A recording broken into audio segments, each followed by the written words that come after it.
आ जाएगा। चलो जल्दी करो। अच्छा सबसे पहले मैं आपको स्ट्रक्चर के बारे में डील कर रहा हूं। ये स्ट्रक्चर नाम क्या है? Structure of integumented megasporangium. अच्छा आपसे बोल रहे हैं इंटेग्यूमेंटेड मेलेस्पोरेंजियम क्या है, तो आपको याद रखना है इंटेग्यूमेंटेड मेलेस्पोरेंजियम मतलब होता है ओव्यूल के बारे में बात कर रहे हैं। ये स्ट्रक्चर ओव्यूल है। अब सबसे पहले मैं आपको यहां बताऊं ओव्यूल के अंदर तो ये पूरा स्ट्रक्चर एक ओवरी के अंदर होगा और जिससे ये पार्ट कनेक्ट होगा ये प्लासेंटा होगा और प्लासेंटा का कनेक्शन किससे होगा? ओवरी बॉल से। समझ में आ गया? तो नीचे की तरफ ओवरी बॉल से ये प्लासेंटा है जिससे इस पूरे स्ट्रक्चर का आपस में कनेक्शन। क्लियर? अब यहां पर एक एक पार्ट को बहुत बारीकी से समझा रहा हूं। सबसे पहले मैं यहां पर अगर आपको बताऊं तो एक मेन पार्ट होगा, इसको आप बोलोगे न्यूसिलस। न्यूसिलस पूरे ओव्यूल का सबसे अहम हिस्सा है। आपसे बोलेंगे क्या काम करता है इसका? मेन काम है न्यूट्रिशन प्रोवाइड करना। किसको? इसके अंदर के सभी सेल्स को। तो क्या करेगा न्यूट्रिशन? न्यूक्लियस क्या करेगा? मेडअप ऑफ पेरिकाइनेटस सेल और क्या करेगा इसका फूड स्टोरेज होता है जिससे हर एक सेल को क्या प्रोवाइड करेगा? न्यूट्रिशन प्रोवाइड करेगा। इतना क्लियर है? अच्छा मुझे एक चीज बता देना, न्यूक्लियस जैसा स्ट्रक्चर जैसे मैंने कहा कि मेडअप ऑफ पेरिकाइनेटस सेल मैंने एक जगह पर और देखा है। क्या मिडिल लेयर का भी फॉर्मेशन पेरिकाइनेटस टाइप के सेल के साथ था? याद आ रहा है? तो मिडिल लेयर भी क्या होती है? पेरिकाइनेटस सेल की कितनी बनी होती है। अच्छा नेक्स्ट देखते हैं, इस ओव्यूल के ऊपर मैं देखूं तो एक लेयर ये दिखाई दे रही है और एक लेयर ये दिखाई दे रही है। अंदर वाली को बोलते हैं इनर इंटेग्यूमेंट, बाहर वाली को बोलते हैं आउटर इंटेग्यूमेंट। ये दोनों कवर है, इसके ओव्यूल की कवर है। अच्छा अगर हम नेक्स्ट पॉइंट देखें तो एक तो इसका ये एंड है और एक एंड ये है। जिस एंड में इंटेग्यूमेंट नहीं होती है, याद रखिए जिस एंड में इंटेग्यूमेंट नहीं होती है इसको क्या बोलते हैं? It is a micropylar and. क्या बोलेगा? अच्छा माइक्रोपाइलर एंड एक ऐसा कोण है जहां पर इंटेग्यूमेंट एब्सेंट नहीं है। अच्छा अब आपसे क्वेश्चन ये पूछा जाए कि माइक्रोपाइलर एंड में अगर इंटेग्यूमेंट नहीं होगी तो क्या इसका कोई काम है? क्या इसका एक मेन काम है, जहां से पोलन ट्यूब ऊपर से आएगी, जहां से पोलन ट्यूब आके एंटर करेगी वो हिस्सा होगा आपका ये। और ये कौन सा हिस्सा है? माइक्रोपाइल। मतलब इसका मेन काम होता है पोलन ट्यूब की एंट्री देना। इतना क्लियर है? अच्छा दूसरा काम समझ रहे हो? आपसे बोला जाए इस माइक्रोपाइल एंड का सील में क्या फंक्शन है और आपने कभी सील को ध्यान से देखा हो तो आपको देखने के लिए मिलेगा।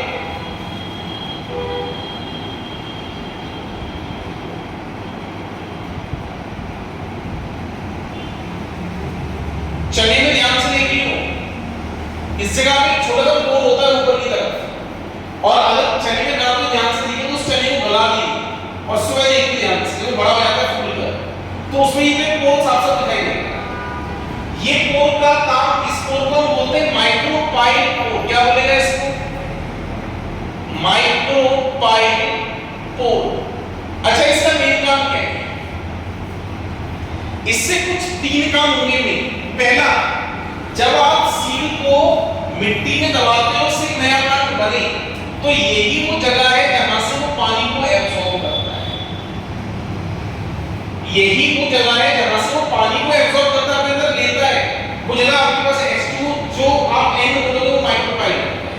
अच्छा आपसे मैं दूसरा पूछा इसका और फंक्शन क्या है? इसका एक और काम ये है, मुझे ये बताइए सिर्फ लिविंग है या डेड है? लिविंग है ना, जैसे एक प्लांट बना रहे हैं। अगर ये पार्ट लिविंग है तो क्या सांस रेस्पिरेशन लेने की प्रक्रिया चल रही होगी या नहीं चल रही होगी? अब मुझे ये बताइए सीड CO2 ले रहा होगा या ऑक्सीजन छोड़ रहा होगा या ऑक्सीजन ले रहा होगा या CO2 छोड़ रहा होगा? सीड कभी CO2 नहीं लेता। सीड हमेशा क्या करता है? ऑक्सीजन अपने अंदर लेगा और CO2 को यहां से बाहर निकालेगा। समझ गए? मतलब गैसेस एक्सचेंज की प्रतिक्रिया भी यहां से चल रही है इसी पोल से। अच्छा एक काम और है, कभी तुमने देखा होगा मॉर्निंग में चने लाए जाते हैं खाने के लिए, तो चने से बाइट करता रेशा निकलता है। जब आप उसको कोमड़ी रख देते हो तो वहां से छोटा सा व्हाइट कलर का रेशा निकलता है, उसको बोलते हैं पुल से फूटना। सुनाई है कभी? तो वो व्हाइट कलर का रेशा क्या होता है? ये होती है आपकी रेडिकल्स। इसको जो व्हाइट कलर रेशा निकलता है इसको हम क्या बोलते हैं? रेडिकल। रेडिकल मतलब होती है it is a primary root. क्या होती है?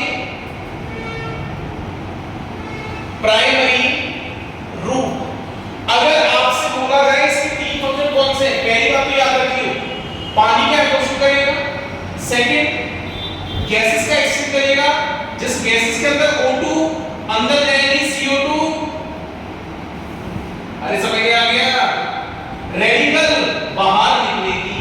तो ये तीन काम सील के अंदर होते हैं और इनमें से ये क्वेश्चन आपका नीट के अंदर आ चुका है। ये क्वेश्चन आपका नीट के अंदर आ चुका है। आपसे पूछेगा what is the function of micropylar and in seed as well as in ovule. समझ में आ गया? What is the function of micropylar and in seed as well as in ovule. तो सीड के अंदर आपको तीन फंक्शन लिखने हैं और ओव्यूल के अंदर आपको ये एक फंक्शन। यहां तक बता रही समस्या। CO2 हमेशा बाहर निकलेगी, O2 हमेशा अंदर जाएगी। अरे हम क्या करते हैं? रेस्पिरेशन करते हैं ना, हमारा रेस्पिरेशन क्या है? ऑक्सीजन अंदर CO2 बाहर, सेम सीज का भी। समझ नहीं आ गया? देखो आपको डायग्राम लिख लिया। बता भाई यहां तक क्लियर? कोई डाउट है? एक काम करो, डायग्राम इसके आसपास वाली जगह है थोड़ी सी तो बना लो उसको।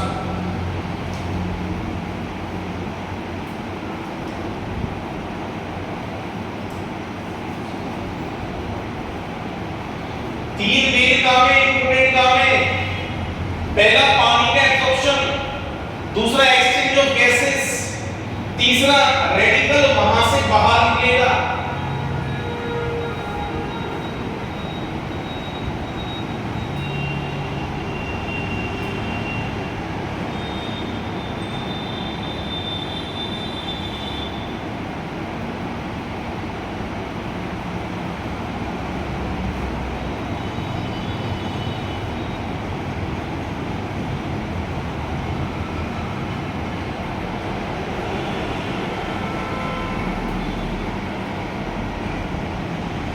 अब जरा यहां में कोई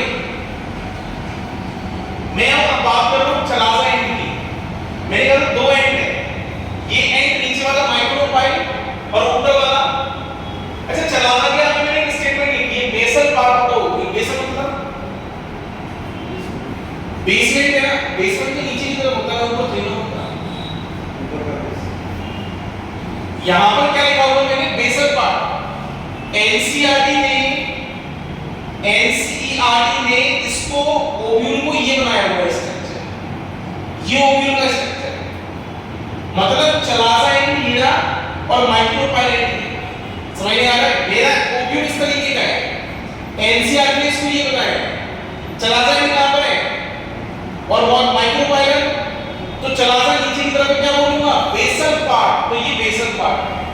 ये जो ओव्यूल का टाइप है इसको बोलते हैं एना ट्रोपस ओव्यूल। क्या बोलेगा? Anatropous ovule. और जो एनसीईआरटी शो करती है वो करती है ऑर्थोट्रोपस ओव्यूल। हम पढ़ेंगे सारे प्रकार के, पर मेन हमारे लिए एनाट्रोपस है, ऑर्थोट्रोपस हम पढ़ेंगे। कितना क्लियर है? यहां तक कोई डाउट है? जब भी ओव्यूल बनाने के लिए आएगा हमेशा ये वाला ओव्यूल बनाकर आएगा।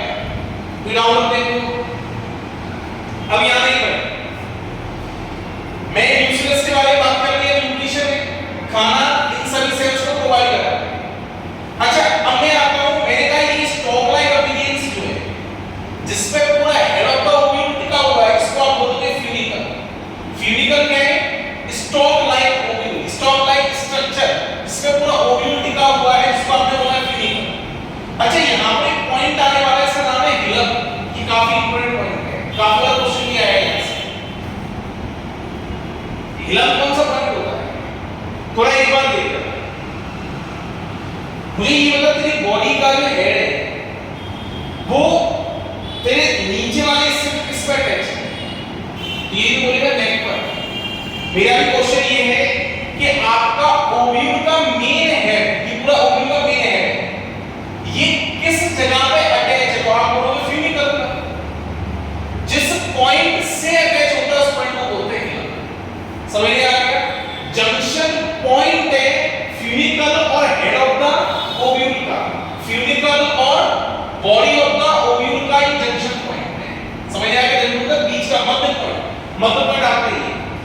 सुना होगा यार, आगरा जंक्शन बोलते हैं क्या? आगरा जंक्शन क्या है? आगरा को फोर्ट बोलते हैं, कैंट बोलते हैं। आगरा वाला जो स्टेशन है उसको या तो फोर्ट बोलेगा या कैंट बोलेगा, जंक्शन बोलता है क्या? नहीं बोलता। अच्छा मथुरा वाला जो जंक्शन है, मथुरा वाला रेलवे स्टेशन है, उसको जंक्शन बोलते हैं। क्यों बोलते हैं जंक्शन? क्या रीजन? ये बताइए आज तक। बुद्धि तो लगाया था थोड़ी। मथुरा वाला रेलवे स्टेशन पर जाए खड़ा हो जाएगा, उससे तो दुनिया भर की जहां भी ट्रेन जानी वहां की ट्रेन पकड़नी। चाहे लगता है आगरा से नहीं भाई सब आगरा जंक्शन पॉइंट की तो कोटा चला गया, कोटा से दुनिया भर की जहां भी ट्रेन पकड़नी वहां पकड़नी। तुझे आगरा से पहले जयपुर जाना पड़ेगा, समझ गया? आगरा से पहले दिल्ली जाना पड़ेगा, फिर दिल्ली से आके दुनिया भर की ट्रेन पकड़ेगी। दिल्ली वाला पॉइंट जंक्शन या जयपुर वाला पॉइंट जंक्शन है, समझ में आ गया? आगरा से उससे बोला जाए कि दुनिया भर की ट्रेन यहां से निकलती है, ये पॉसिबल नहीं है। लद्दाख की ट्रेन आगरा से नहीं आती, समझ में आ गया? कटरा की ट्रेन आगरा से नहीं आती, समझ में आ गई चीजें? पर अगर उससे बोले कटरा की ट्रेन कहां से निकलेगी? मथुरा से। कटरा लद्दाख की ट्रेन कहां से निकलेगी? मथुरा से। ये जंक्शन पॉइंट है, यहां ये पॉइंट पड़ेगा ही पड़ेगा, समझ में आ गया? इसलिए बोलते हैं जंक्शन स्टॉप, यहां पर हर प्रकार की ट्रेन आएगा, समझ में आ गया? अब यहां देखो अगला मोस्ट इंपोर्टेंट पॉइंट ऑब्ट्यूरेटर, याद रखिएगा। ऑब्ट्यूरेटर क्या नाम है इसका? मेन ये एक ऐसा फिलामेंट लाइक स्ट्रक्चर है, या तो ये आपको फ्यूनिकल से अटैच करेगा या ये कभी-कभी आपको प्लासेंटा से अटैच करेगा। अच्छा इसका काम क्या है? काम इसका बहुत इंपॉर्टेंट है। ये क्या करेगा? ये इस तरीके से और ऊपर वाला एंड कौन सा है? माइक्रोवाइड। जैसे पोलर ट्यूब यहां से आएगी, अब पोलर ट्यूब को इसके अंदर जाना इसके बारे में बताएगा वो। ये स्ट्रक्चर इस तरीके की पोजीशन को गाइड करता है और पोलर ट्यूब जैसे ही आएगी तो इससे टकरा के यू से घूम जाएगी और वापस से अंदर की तरफ चली जाएगी। ओब्यू अगर ऐसा करना, ओब्यूट्रेटर एक ऐसा पॉइंट है जो पोलर ट्यूब को गाइड करता है माइक्रोवाइड में जाने के लिए। It is a first degree of guidance, समझ में आया? जैसे मान लो तू रास्ते में चल रहा है, तेरे पीछे एक फॉरन की गाड़ी चल रही है, अब उनको डाउट था कि ताजमहल कहां पर है, तू भी उस रास्ते से तू जा, तू नहीं बोलते भैया रुको ताजमहल के बारे में इंडिकेट मैं करता हूं, मैं यार मैं जहां जा रहा हूं आप मेरे को पीछे जाते हैं। ये आपकी फर्स्ट डिग्री ऑफ गाइडेंस है, समझ में आ गया? तो ओब्यूट्रेटर्स ने क्या काम किया? इनका मेन काम था पोलर ट्यूब आई उसको डायरेक्शन प्रोवाइड कर दिया कि भाई माइक्रो पायलट नहीं है ना यहां से, समझ में आ गया? First degree of direction provide करने वाला ओब्यूट्रेटर्स होते हैं। यहां तक कोई समस्या है? अभी क्लियर है? पॉइंट 12 पुस्तकों चल रहा है, इंपॉर्टेंट है। अगर इनमें से कोई दिक्कत आ रही है, कुछ भी साइकिल नहीं समझ नहीं आई, भूल गई उनकी। अब यहां पर नेक्स्ट पॉइंट समझ रहा, मुझे ये बता, ये फीमेल पार्ट सबसे इंपॉर्टेंट है। क्या इसके अंदर सभी सेल इंपॉर्टेंट है? क्या इन सभी को खाना पीना चाहिए होगा? क्या इसके अंदर सप्लाई जाइलम की भी कराओगे और फ्लोएम की भी कराओगे? जाइलम पानी ला के देगा और फ्लोएम खाना ला के देगा। इसका मतलब यहां पर आप सप्लाई वेस्कुलर टिश्यूज की करोगे, समझ में आ गया? जहां तक वेस्कुलर टिश्यू लास्ट एंड में आपको दिखाई देंगे और जिसके बाद दिखना बंद हो जाएगा उसको आप बोलोगे रेफे। क्या बोलेगा उस पॉइंट को? Raphe. Raphe is the last point where the vascular mental are inside the ovule, ovule के अंदर चले जाते हैं। रेफे लास्ट पॉइंट है जहां तक आपको विजिबल है, उसके बाद दिखाई नहीं देगी, उसके बाद इनसाइड उसके अंदर चला जाएगा पूरा स्ट्रक्चर। यहां तक क्लियर है? अगला पॉइंट देख रहा, अगला पॉइंट आओ में इसके अंदर ये सबसे अहम हिस्सा है। अच्छा इसके अंदर कुछ सेल दिख रहा है, पहले कुछ 3 सेल ऊपर दिखाई दे रहे, 2 न्यूक्लियस दिखाई दे रहे सेल नहीं, और 3 सेल नीचे दिखाई दे रहे। ऊपर वाले सेल्स को आप बोलोगे एंटीपोडल सेल्स। क्या बोलेगा? Antipodal cells. नंबर पे कितने होते हैं? 3 नंबर में होते हैं, 1 2 3 3 नंबर में एंटीपोडल सेल्स है, जिसको आपने n प्रोबेबिलिटी लेवल है, मतलब इसके अंदर का number of chromosomes n condition में होते हैं, ना कि ये हेटेरोजेनिक कंडीशन में। अच्छा उसके बाद में अगर देखते हैं सेंटर में 2 न्यूक्लियस दिखाई दे रहे हैं, इसको हम बोलते हैं पोलर न्यूक्लियस। अब इस दिमाग में तो ये पोलर क्यों बोलते हैं, कल की क्लास में मैं समझाऊंगा पोलर क्यों बोलते हैं, बस अभी याद पोलर न्यूक्लियर। इतना क्लियर? अच्छा इसकी प्रोबेबिलिटी लेवल क्या होगा? तो इसको हम बोलेंगे n+n। क्या बोलेगा? क्यों बोलेगा? क्योंकि एक ये रहा और एक ये रहा। इसको तो एक तो बोल सकता है, क्या मैं इसको सीधे 2n लिख दूं? क्या 2n नहीं लिखेगा? 2n लिखा होता मतलब ये स्ट्रक्चर आपस में मर्ज हो गया होता। ये मर्ज नहीं है, सेपरेट है, इसलिए मैंने इसको क्या लिखा है? समझ नहीं आ गया? क्या पोलर न्यूक्लियर डिप्लॉयड है? क्या पोलर न्यूक्लियर डिप्लॉयड स्ट्रक्चर है क्या? कहां है? सो रहा है। कहां है डिप्लॉयड? n+ है ना। अगर 2n होता तो डिप्लॉयड होता ना। ऐसे कोई चीज आ गई। मैं तुझसे बोला ना n+n मतलब ये अलग सेपरेट है, ये अलग सेपरेट है,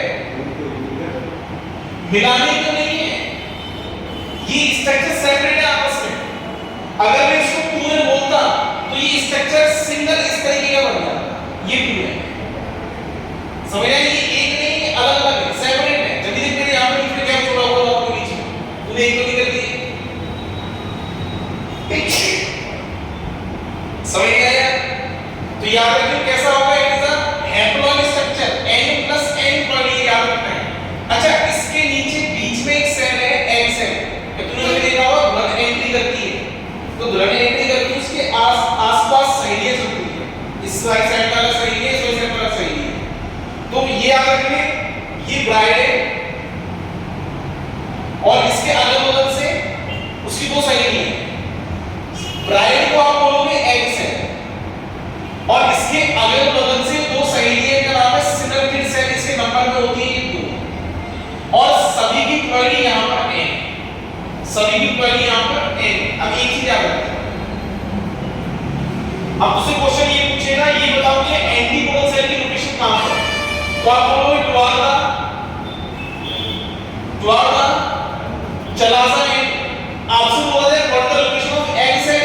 द्वारका, माइक्रोपाइलर एंड। आपसे बोला जाए what the location of synergid cell? द्वारका, माइक्रोपाइलर। इतना क्लियर है? यहां तक कोई समस्या? नेक्स्ट पॉइंट देख रहा अगला एंटीपोलर सेल्स।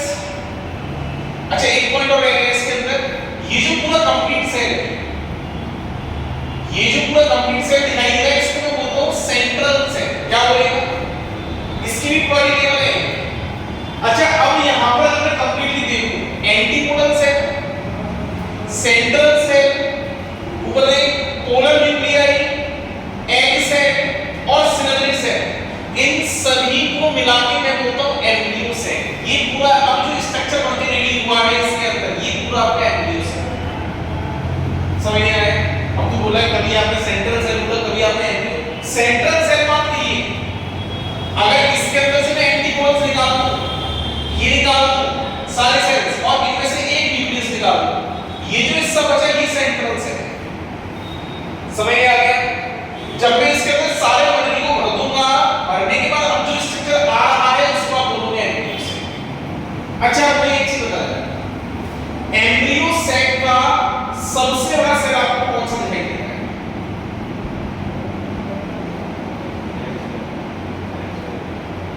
एम्ब्रियो सेल में क्या सबसे बड़ा सेल सेंट्रल सेल दिखाई दे रहा है क्या?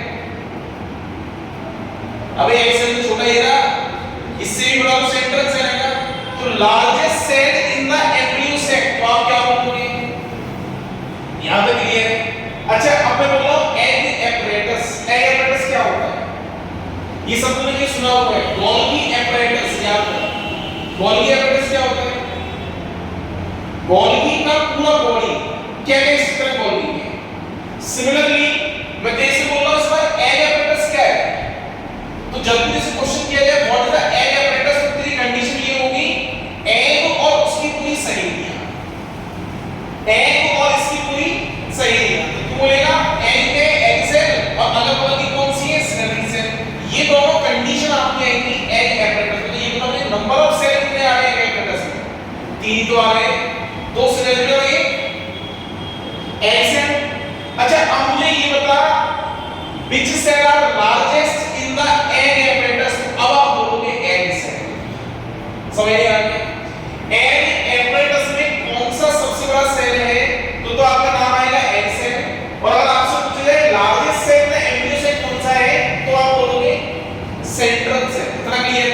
यहां तक समझ नहीं आई चीजें? यहां तक कोई डाउट, किसी पॉइंट में कोई दिक्कत आ रही है? एक बार चेक कर जाओ कि सारे पॉइंट समझ आ रहे हैं कि नहीं आ रहे। अच्छा एक काम करता है, उस वीडियो को पॉज कर दो, ज्यादा नहीं